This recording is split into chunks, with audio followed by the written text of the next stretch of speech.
So what can be better than life? Psalm 63 tells us that God's love is better than life. God's love is better than life. Amang Diyos, kami po'y patuloy na lumalapit sa inyo. Nagpapasalamat sa inyong kabutihan sa gawain mo sa dakong ito. Nagpapasalamat kami sa gawain mo sa aming personal na buhay. Nagpapasalamat po kami, Panginoon, sa ginagawa niyo sa amin bilang isang kapatiran. Napakabuti niyo sa amin. At sa aming pagdiriwang ng iyong kabutihan, minamabuti namin, Panginoon, na ito'y ituon sa iyong salita. Salita mo na naging dahilan upang magkaroon kami ng buhay na walang hanggan. Salita niyo po na patuloy na nagbibigay ng kulay, ng ganda, ng lakas sa aming buhay. At salita niyo na patuloy naming aasahan sa aming buhay espiritual. Mangusap nga po kayong may kapangyarihan at nawa, Panginoon, sa bawat karanasan ng bawat isa, kayo ang magbigay ng mga personal na kahulugan ng aming mga pag-aaralan. Ang aming pong hinihiling, kayo ang maging tunay na maging tagapagsalita. Ayaw namin makinig sa tinig lang ng aming kapwa-tao, nais namin marinig ang tinig niyo, Panginoon. Gamitin niyo po ang inyong lingkod na daluyan ng iyong pagpapala, maitaas po namin ang iyong pangalan, but be our speaker, O Father. We ask you, by your power and by the Holy Spirit, that you will enable us to unlock the mysteries of your word, the wonders and mystery of the poetry of the Psalms, at makita namin, Panginoon, ang iyong personal na mensahe para sa aming lahat bilang isang kapatiran at para bawat isang tao. Mangusap po kayo, we reject and rebuke all work and powers of evil, and we ask you, Holy Spirit, bigyan niyo po kami ng kaliwanagan. We seek you, Father, confident that you hear as we ask in Jesus' mighty name. God's love is better than life. Binasa na po yan at ating ngayong sasariwain ng bahagi. Psalm 63 verse 1. O God, you are my God. Earnestly I seek you. My soul thirsts for you. My body longs for you. In a dry and weary land where there is no water. So si David actually noon ay nasa desert. At lalong-lalo naman na nakita niya yung kahulugan ng buhay sapagkat maraming threat sa buhay sa isang desyerto. There are many poisonous animals. There's no water. There's no food. Not to mention that there are also very dangerous human beings who may be around. Nasa panganib siya. Sumalit siya na nanalangin sa Diyos at ipinakita niya ang Diyos, God as object of love. God as object of an interest, which is a very loving interest. Kadalasan po, ang ano bang object natin when we think of God, God becomes an object of requests, hingian, hilingan, an object of supply, bigyan nyo kami nito, bigyan nyo kami nun, object ng protection, na i-protect nyo kami, laging giver ang Diyos. But David teaches us another way to look at God and to treat Him as an object of love. Napaka-romantic, kung tutuusin. So God as object of love was identified. Sabi niya, you, not other gods, not people, not things, not ideas, you are my God. Walang iba. Kayo ang aking mahal, I earnestly seek you. So God as object of love is also sought. Una, in-identify, kinilala na ito ang aking iniibig, itong umiibig sa akin, ito yung object ko. In-identify. Walang iba. Tapos, laging hinahanap. Sabi niya, I earnestly seek you. Pero tayo, kumakanta ng mga hinahanap, hanap kita. Di ba? Lalo kung Pasko, hindi naman Diyos yung hinahanap. Tao. Laging hinahanap kita. Nasaan ka ba? Nag-travel ako. I traveled the world. At naghahanap ng pag-ibig ng kapwa-tao lamang. Bagamat hindi naman masama, lalo't yung pag-ibig na yun ay hindi bawal. Pero kung tayo marunong ding lang maghanap ng iibigin at ng mag-iibig sa atin, ang Panginoon dapat ang number one. Si David meron nga yung very awkward record na napakaraming inibig at napakaraming umibig. Kay kaibigan, kay mga babae, kay kung sino-sino, naging object siya ng love. Pero hindi siya nabulag ni minsan nun. Hindi niya nalilimutan na ang Panginoon ang kanyang number one love. So God, as object of love, was identified and was also sought. How was the Lord sought? Paano siya hinanap? Una, emotionally. Sabi niya, my soul thirsts for you. If you want to think spiritually, because soul, pwede. Spiritually, emotionally, hinahanap niya ang Diyos. Gaano po sa atin karami ang emotionally involved with God? Yung namimiss mo ang Diyos. Pagka hindi ka nakakapagbasa ng Bible, hindi ka nakakapag-church, hindi ka nakakapag-meditate, namimiss mo ang Diyos na tila baga siya isang tao rin na object of love and source of love. But sabi niya, I seek you. My soul thirsts for you. And also, the Lord is sought physically. Sabi niya, my body longs for you. Lahat na ng angle ng pangangailangan, emotional, spiritual, physical, sabi ni David, my body longs for you. Napaka-personal ng relasyon nila. May mukha, may kulay, siguro may amoy yun, merong personalidad. Hindi lang parang Diyos, parang espiritu, parang usok, parang impersonal force, power like gravity. Kundi personal. God is a person and can be loved personally and can love us personally. Sa pagpapatuloy po ng pagbabasa natin ng Psalm 63 verses 2 to 3, I have seen you in the sanctuary and beheld your power and your glory, because your love is better than life. So God, as object of love, is experienced. Sabi niya, nakita na kita. I have seen you. I have beheld you. Naranasan kong mahalin ka at naranasan kong mahalin mo. It has been experienced. Hindi lamang hinahanap, kundi natagpuan na rin, kaya patuloy na hinahanap-hanap ang pag-ibig ng Diyos. Psalm 63 verses 3 to 5. My lips will glorify you. I will praise you as long as I live. And in your name I will lift up my hands. My soul will be satisfied as with the richest of foods. With singing lips, my mouth will praise you. So God, as object of love, is celebrated. Celebrated with praise and singing. Di ba pagkain labang tao, kinakanta-kantahan yung mahal niya, nahara-hara na nung araw. Tapos dumating yung panahon, papakinggan mo na lang sa jukebox. Alam na niya na siya yun. Siya yung D10 o kung sino man. Pagkatapos ngayon, tinetext-text, umuso pa yung mga singing cards. Yung ang dami, laging kinakantahan, isineselebrate kahit iba't iba yung media na ginagamit. Kahit anong medium ang gamitin mo, you celebrate your love with praises and with singing. Kaya nga laging pinupuri ng isang tao ang kanyang nililigawan, ang kanyang mahal sa buhay. Sabi niya, I will praise you as long as I live. Napansin niyo ba?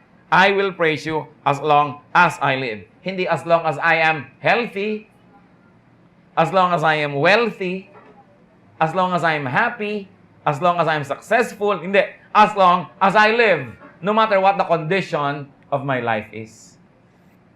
Walang patakaran ang pagpuri ni David sa Diyos. So niya, habang ako'y may buhay, pupurihin kita. Ano pa? God as object of love is celebrated with lifting of hands. Meaning, prayer. Sa kanila kasi mga symbol yan, nagpe-pray, lifting of hands. And with satisfaction. Sabi niya, my soul will be satisfied as with the richest foods. Gaano karami sa atin na pag nananalangin, sinasabi natin yon, that I am satisfied with you, I have been satisfied with you, O God, and I will be and continue to be satisfied with you. Na parang kung ano ang aking kasiyahan sa pinakamasasarap na pagkain, ganun ang kasiyahan ko sa iyo, O Diyos. O pag kikipag-fellowship tayo kay Lord, lalo nagpe-pray, imbes satisfaction ang ating i-communicate, lagi na lang kulang. Lord, kulang po ang ganito, kulang ang ganyan, kulang ang ganito, reklamo dito, daing doon. But David was celebrating the object of his love, God Himself, with satisfaction. Di ba nakakatuwa na yung tao satisfied? Meron kayong kakantahin, yung mga tao lalapitan ka, ang ganda naman ng kanta, na-bless ako. Yung na-satisfy kaysa, mag-practice ka pa. O kaya may hinanda ka, ang tao nasarapan. Kaysa sa, parang kulang yata sa ganito, kulang sa ganyan. Ang mga anak mo, binibigyan mo ng baon, sabi, sobra-sobra na po ito, danay. Bawasan nyo. Kasi satisfied ako. Hindi, lagi kulang, wala bang dagdag, wala bang dagdag.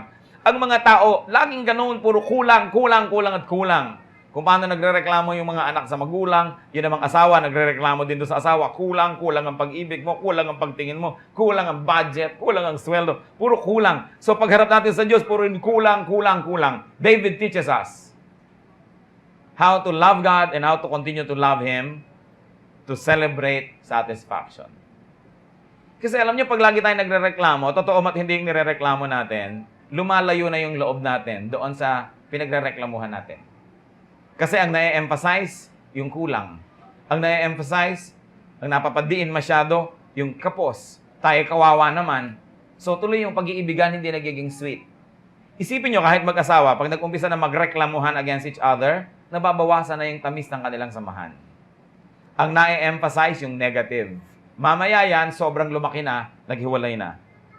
So God as object of love is celebrated. Ano ba yung mga satisfied tayo talaga? Satisfaction is also a matter of discipline.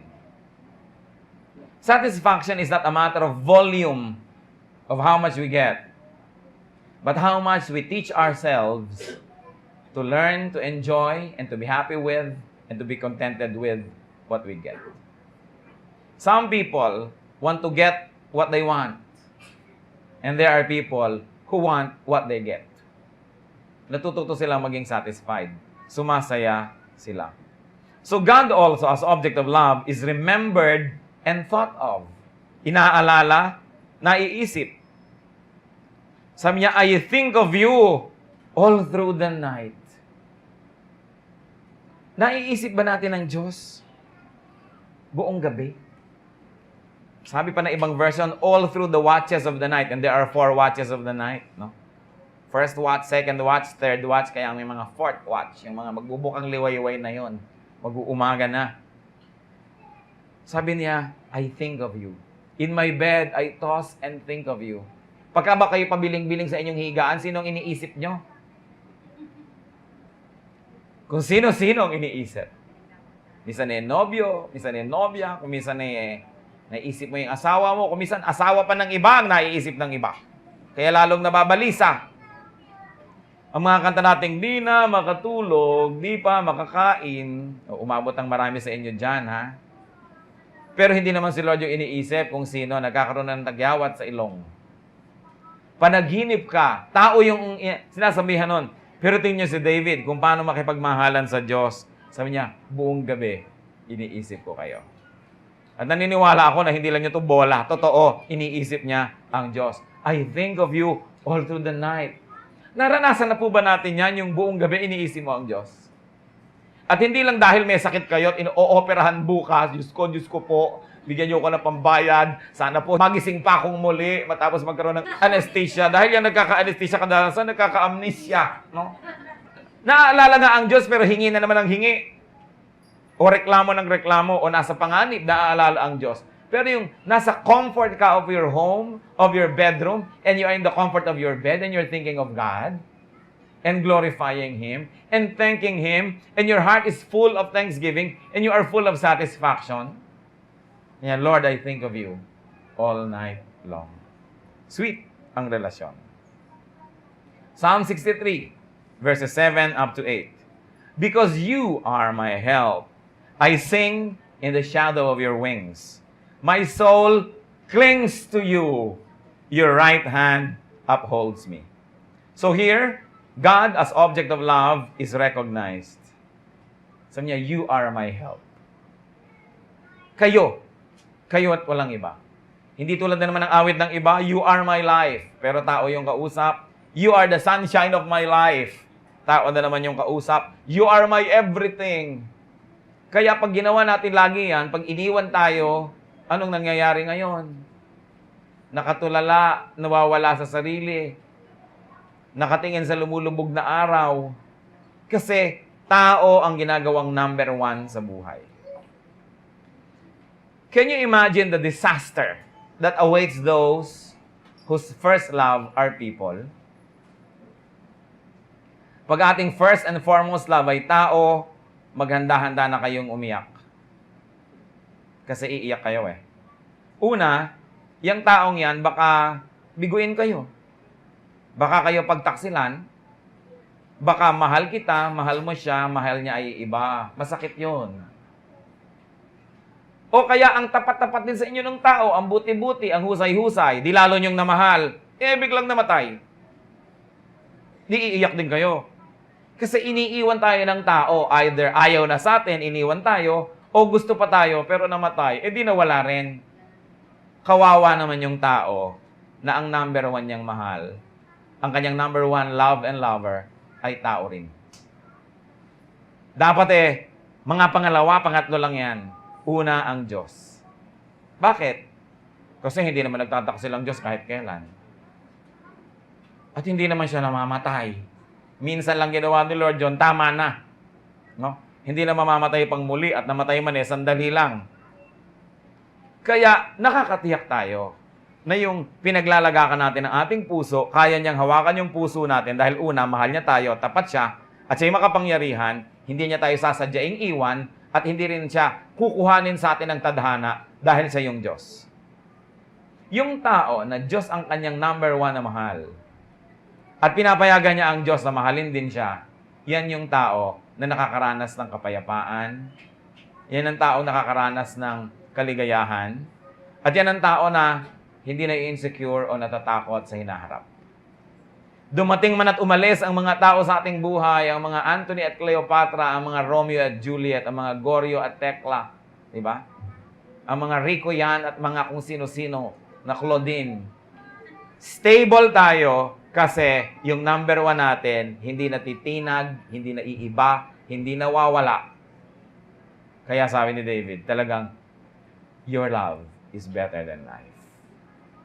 At nararamdaman, nalalaman. So God as object of love is recognized. And then we see here that God as object of love is submitted and clung to. Kinakapitan. Sa Kanya kumakapit. Sabi niya, in the shadow of your wings, I will rejoice. Marahil naiisip ni David kasi siya ay laking bukid. Yung mga inahing manok na lumilimlim sa kanya yung mga sisiw, safe na safe. Talaga namang hahabulin ka ng inahin na to pagka hinabol-habol mo yung kanyang mga kitik. No? Talagang ipagtatanggol niya, binibigyan niya ng warmth and protection. O baka naiisip niya yung winged creature doon sa Holy of Holies. Na sinasabi niya, in the shadow of your wings, I will rejoice. I feel secure. Nasaan ba yung ating security? Pag dumating yung taong ito, secure na secure tayo. Pero pag wala na, insecure na tayo.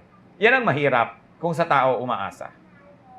Pero sabi niya, in the shadow of your wings, I will rejoice. That I will not only enjoy protection, but I will also submit. Yung ba namang napapailalim ka sa baguwi, sa pakpak ng iba, submission yon. Sabi, I submit. And because I submit to you, I enjoy your protection and your love. Sabi niya, my soul clings to you, to God. Yung isa na namang tao, with His hands, I will cling to you. Tao na naman yung kakapitan. Mga Pilipino pa naman, ang hilig makinig sa love song. Ang dalas tuloy malungkot. Ang mga Pilipino pa naman, dahil mabubuting loob, kaya dali-daling mahulog ang loob. 3 beses mo lang abutan ng kape, in love na sa'yo. Sa pang-4 na araw at di mo abutan, namimiss ka na, siya na tong mag-aabot sa'yo habang buhay. Bumalik ka lang. Napakadaling ibigay ang puso. Kaya, napakaganda sana yung ating kalooban na ganon, ma-direct, ma-channel sa godliness, na maibigay natin yung ating puso kay Lord, na sa Kanya mahulog ang ating loob, sa Kanya tayo tumanaw ng utang na loob, sa Kanya tayo makipag-ibigan, then we will be the happiest people on earth. Alam nyo kasing umiibig ng lubha sa kapwa-tao, nakakarating yan sa highest point siguro of happiness, human happiness, pero tiyak lulusong din yan sa pinakamalalim na bangin ng lungkot. Because the same person that can make you happy can make you sad. Di ba yung mahal nyo lang naman ang nakakapagpasaya sa inyo, pero yan din ang nakakapagpalungkot sa inyo. Kung yung presence niya nakakapagpasaya, yung absence niya nakakapagpalungkot. Kung yung katapatan niya nakakapagpasaya, ang pagtataksil naman niya ang ipagluluksan nyo talaga. There's a very thin line between love and hatred. That it is so easy to hate the one you used to love. And it is so easy to destroy the thing that you love. There's a movie from France, I think, that has a theme song that keeps saying, "A man kills the thing he loves." There's a tendency to kill that which we love with too much affection, too much presence, too much control, too much jealousy. Kaya, napakaganda na yung love, mailagay natin sa tamang perspective. Mauna ang Diyos. Diyos muna. Pag nauuna ang Diyos, ang lahat malalagay sa tamang lugar. Pero oras na una yung tao, pati yung pakikipag-ibigan natin sa Diyos, nasa sacrifice. Gano'ng karami na ang young people na wala sa church kasi umibig. Napakarami mga tao, napakainit ng pag-ibig sa church and church work. Nung nagka-in-love na wala na, di mo na nakita. Pinalitan na ng tao ang trono ng Diyos. Sa palagay nyo, kaya sasaya tayo ng ganon? I don't think so. May konting saya, pero ginagarantay ako, malaki ang lungkot. May bayad ang lahat. Nothing is for free. Kaya napakasarap si Lord na lover and friend eh. Kasi yung utang natin, siya nagbabayad. Kaya hindi tayo nagbabayad. Eh kung wala siya sa buhay natin, wala siya sa picture, lahat ng utang natin, tayo ang magbabayad. Kaya napakasarap na ang Panginoon number 1 sa ating buhay. My soul clings to you. Sabi. What are the fruits of having God as object of love or as a lover? Psalm 63 verses 9 up to 10. They who seek my life will be destroyed. They will go down to the depths of the earth. They will be given over to the sword and become food for jackals. So anong unang-unang nagiging bunga kung ang Panginoon ang number 1 nating love at mahal natin siya at nakikipag-ibigan tayo ng malapit? Protection from one's enemies. Destruction of one's enemies. Especially protection from other objects of love that can frustrate, damage, destroy, or kill. Ang mga young people naman, pag pinagsasabihan mo, akala mo ka kontrabida sa kanilang kaligayahan. Dapat isipin kasi wala namang pagsisising nasa una. Kailangan nakikinig talaga sa nagpapayo. Eh ano naman ang kinalaman nun? Kasi kadalasan, ang number 1 na kalaban ng ating kaligayahan, eh hindi ibang tao, sarili natin. Tayong humuhukay ng ating paglilibingan. Kaya ang sabi, those that seek my life will be destroyed. And siguro, parenthetically, even I am the one seeking my life, trying to destroy myself because of my foolishness. That will be destroyed too. Pagka inilalapit ko ang aking kalooban sa Panginoon. Kasi naiko-correct ako eh. Alam niyo yung lumalapit sa Panginoon, hindi lang naman yung Panginoon as God yung nilalapitan natin. Nalalapit din tayo sa kanyang mga spokespersons. Nalalapit tayo sa mga tagapayo, sa mga umaawit, nananalangin, nagsisermon, nagtuturo, na-expose tayo sa maraming bagay that can equip us to make good judgment. Therefore, we get protection. At sabi dito, God destroys my enemies. Why? Kasi malapit ako sa Kanya. What happens? Church, are you listening? What happens if God destroys your enemy, pero nakayakap ka sa enemy mo? Oh, damay ka. Kaya lumalayo tayo doon sa enemy natin. Di natin iniibig yon. Halimbawa, pinatamaan ni Lord ng kidlat ang lahat ng nagda-drugs, baka kasali tayo. Halimbawa, nilunok ng lupa ang lahat ng nangangalon niya. Oh, makakaahon ka pa ba? Baka mas malapit ka na doon sa Russia kaysa sa Pilipinas, sa lalim ng pinagkalibingan. Ang problema kuminsan sa mga tao, sinasabi natin, Lord, destroy the devil, destroy the enemy, destroy evil. Ay, yung pala kasama natin. Kaya sa Sodom at Gomorrah, nung papaulan na ng apoy ang Sodom, anong ginawa ng mga anghel ng Diyos? Inilikas nila itong si Lot at ang kanyang pamilya kasi kasama ng mga pauulan na ng apoy. That's why we should not live in Sodom. And we should not interact closely with Sodomites because when they receive judgment, baka nandun din tayo. Madamay tayo. Maybe not fully, pero sunog-sunog ang buhok mo, pasa-pasa ka, nasaktan ka rin. Kaya dapat clear sa atin, ito yung love ko, si Lord, I will hate whom He hates. And He hates evil He hates sin. He hates Satan. Therefore, I will hate anything that has anything to do with evil. Dahil mahal ko ang Diyos. Hindi ba isang malaking kataksilan na may asawa ka, pagkatapos may kalaban siya at kaaway, tapos lagi mong kasamang nagmemeryenda, kasama mo lagi nagpapahinga, nagpapasyal, kalaban ng mahal mo sa buhay? Kaya dahil mahal ko ito, kakamuhian ko yung kinakamuhian niya. So that when God has to destroy my enemy, God will not have to hesitate because I'm far and I'm safely far enough. Ano pa? Sabi ng 63 verse 11, but the king will rejoice in God. David referring to himself.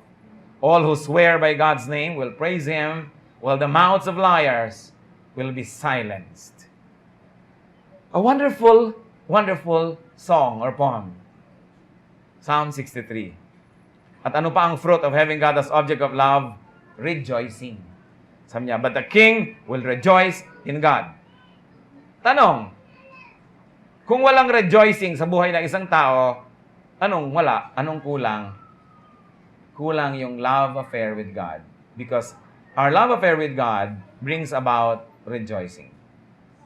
So, pwede nating i-assess ang sarili natin. Meron ba akong strong and beautiful love relationship with God? Tanong, may rejoicing ba ako? Kung wala, edi kulang siguro yung love life ko.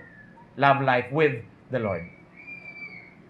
God's love is better than life.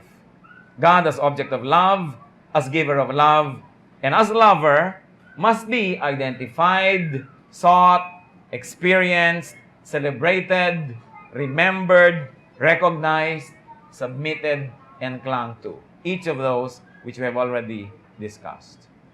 Need I say, brothers and sisters, love God. Gawin yung personal, hindi lang para siyang hangin, para siyang ulap. Mahirap namang mahalin yun. Gawin natin yung personal. Sapagat ang Diyos may emosyon, nagmamahal, naninibugho, hinahanap-hanap din ang tao, mahal tayo, gusto makipag-fellowship with us. Kaya ang sinasabi, love the Lord your God with all your heart and with all your soul and with all your mind. Nung una, hindi ko yan masyadong naintindihan. Sabi ko, napaka-egotistical naman ng Diyos. Siya na lahat ng number one sa lahat ng tao. But then I realized that whoever is number one in your life can hurt you. But God, if He is number one, will not hurt us. Whoever is number one in your life can make your life meaningful or can destroy the meaning of your life. And God will never destroy the meaning of our lives. Gusto niya maging number one para i-protect tayo sa mga harm na pwedeng gawin ng number one kung yung number one na yon ay hindi Diyos.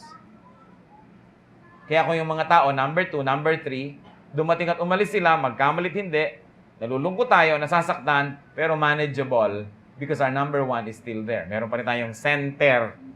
Meron pa rin tayong force that holds us. Kaya dapat mauna ang Diyos sa lahat. Romans 8:35. Who shall separate us from the love of Christ? Shall trouble or hardship, or persecution or famine, or nakedness, or danger, or sword? And then goes on to 38 to 39. For I am convinced that neither death nor life, neither angels nor demons, neither the present nor the future, nor any powers, neither height nor depth, nor anything else in all creation will be able to separate us from the love of God that is in Christ Jesus our Lord. Hindi mapapahiwalay ang sino man kay Jesus kahit kailan. Walang kapangyarihan na makapamamagitan sa pag-ibig ng Panginoon sa atin. At yan ay marapat suklian, marapat na i-develop ang pakikipag-ibigan natin sa Diyos. Alam nyo, yung theology, develop na yan sa marami eh. Yung memory verse, develop sa ilan sa atin. Yung pagiging parang pariseo sa righteousness, develop sa iba yan. Even the gift of giving, develop sa mangilang-ilang tao. Yung gift of charity, yan, highly developed even in some congregations. But there's one thing that really need to be focused on for development, and that is falling in love with God. So ang ating challenge, brothers and sisters, fall in love with Jesus. And keep falling in love with Him over and over and over again. Ang pag-ibig ay hindi automatic na nangyayari, na nauulit. Ang pag-ibig ay manual. Tinasadya, tinatrabaho. Kahit sa mag-asawa, hindi ko mo tumatagal ang pagsasama, lalong nagmamahalan, marami naghihiwalay. Ibig sabihin, love is not on automatic. It must be renewed day by day, moment by moment, second by second. There must be a conscious effort to love. And there must be a conscious effort to allow others to love us. At dapat gawin natin yun sa Panginoon. Makipag-ibigan. God as person. God as person. That's important. Napakahalaga when we celebrate anniversaries of churches, anniversaries kung kailan tayo na-save, kung kailan tayo na-born again, ang tinitingnan natin, Your spirit soar, and let your atom move your body. All of mine, I know I love mine. All of mine, why did you have to? You were all I needed, yeah, yeah. I gave you my heart, my soul, my heart.